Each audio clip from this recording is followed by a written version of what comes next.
એક આ નવું ડીંડવાણું ચાલુ થયું છે, મોબાઈલ પોર્ટેબિલિટી.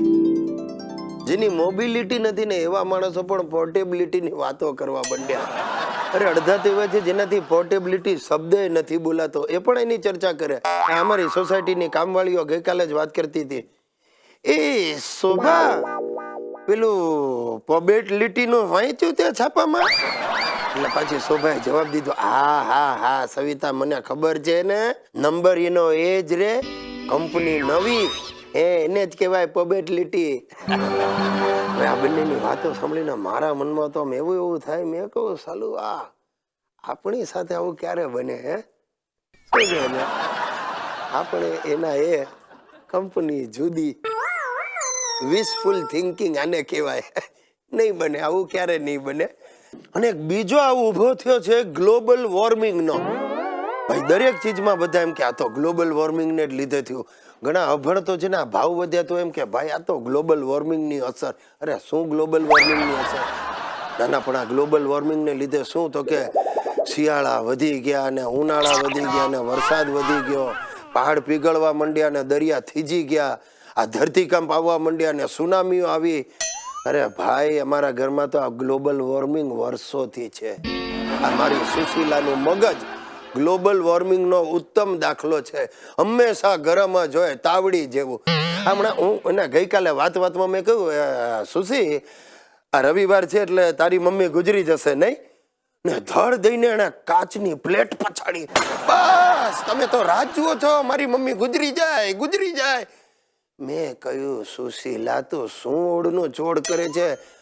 અરે ભાઈ તારી આ મમ્મીને આદત છે રવિવારે જૂની પુરાણીઓ વસ્તુ ખરીદવા માટે ગુજરી બજારમાં જાય છે, અડધા ભાવે મળે. એટલે મેં પૂછ્યું કે રવિવારે ગુજરી જશે ને તું એનું આમ સમજી બેઠી?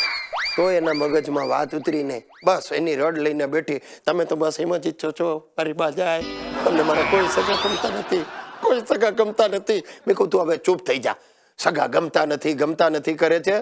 તારી સાસુ મને ગમતી હતી કે નહીં? બોલ હા કે ના. વાલા મિત્રો, આજે હું તમારી સાથે વધારે વાત નહીં કરી શકું, કારણ કે હું ને સુશીલા એક સજ્જનની ખબર કાઢવા આવ્યા છીએ. સુશીલાના બહુ નજીકના સગા છે. એના મામાના શાળાની પત્નીના પિતરાઈ ભાઈ ગુણવંત ઘેલાણી બિચારા પથારી વસ છે. સુશીલા નાની હતી ને ત્યારે આ ગુણુ કાકાએ જેને રમાડી હતી. જુઓ મારી સામે જુઓ, કોણ છું હું? કોણ છું? કોણ? ભૂલી ગયા? યાદ કરો હું કોણ છું? સુશીલા કદાચ આ પરિસ્થિતિમાં ને આટલા વર્ષે એમને યાદ ન આવે. અરે યાદ શું ન આવે? બોલો યાદ કરો. તમારા ધોતિયામાં ફટાકડાની લૂમ કોણે લગાડી હતી? સુશીલા! જોયું કેવું યાદ આવી ગયું એમને? અરે તમે તો કઈ માણસ છો? આવું કરવાનું? આટલા વખતથી બીમાર પડ્યા છો અને અમને છેક આજે ખબર પડી? આમ અમને મળ્યા વગર જ ચાલ્યા જવાનું? અરે અમે તમારા કોઈ સગા થઈએ કે નહીં? બોલો જવાબ આપો. બસ હવે આમ ઉધરસ કાઢીને વાત નહીં ઉડાવો. સુશીલા એમને હાફ ચડી છે, તું રેવા દે. હાફ ભલે ચડી હોય પણ શ્વાસ તો ચાલુ છે ને? અરે પણ તું આમ દબડાવીશ તો શ્વાસ પણ બંધ થઈ જશે. નહીં જવા દો, નહીં જવા દો. અરે પણ મારે આખી જિંદગી આમ જ રીબાયા કરવાનું છે. શું કામ થયું છે? શું તમને? ગળામાં સોજો થયો છે.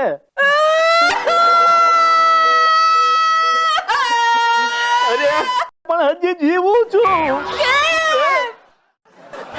કેમ કરતા ને સોજો આવ્યો તમને?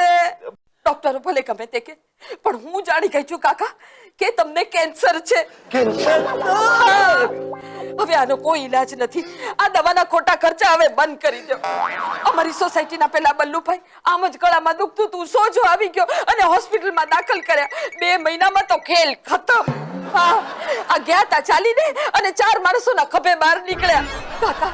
કાકા તમારી છેલ્લી ઈચ્છા કો, તમારા અસ્થિ ક્યાં પધરાવાના છે?